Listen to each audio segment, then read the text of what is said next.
So by 2026, Bill Gates is gearing up for what might be the biggest pivot of his entire career. And you have to ask, why now?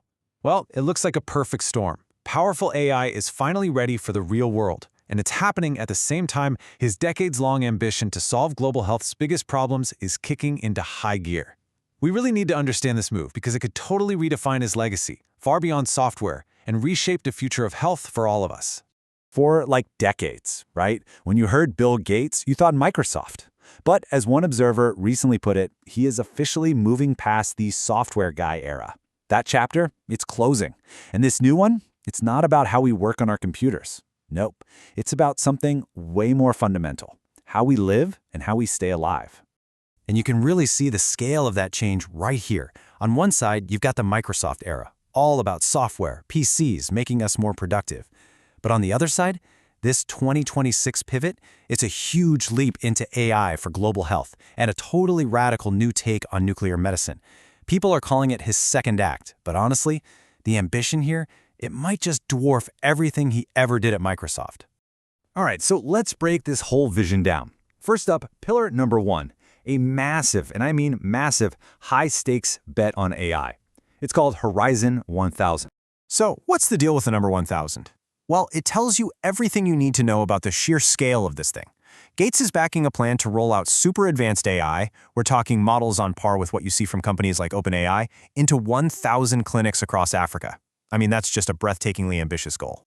So what's the mission here, really? At its heart, it's about trying to solve one of the world's oldest, most stubborn problems, not having enough doctors. The bet is that a really powerful AI can step in to diagnose, to advise, to basically do the work of a doctor in places where there just aren't enough of them to go around. And that, of course, brings us to the stakes. And they are huge. I mean, the potential upside is just astronomical. If this works, it could change global health forever. Period. But the downside is just as big. You gotta ask, is this the right solution? Or is it a case of dropping super advanced tech into places that still desperately need the basics? You know, like clean water and electricity that stays on. It's a massive, massive gamble. Okay, on to the second pillar. And this is where things get really, really interesting. It involves his energy company, TerraPower. But there's a twist here that most people have no idea about. We all think of TerraPower as a clean energy company, right? But it's been quietly making a big move into a totally different, pretty radical new field. So just how serious is this twist? Well, TerraPower just dropped $450 million on a new facility in Philadelphia. But get this, it's not for powering an energy grid, it's for medicine. When you see an investment of that size, it signals a major, long-term commitment. You know, when most of us hear the word nuclear, our minds immediately go to energy plants, maybe even weapons.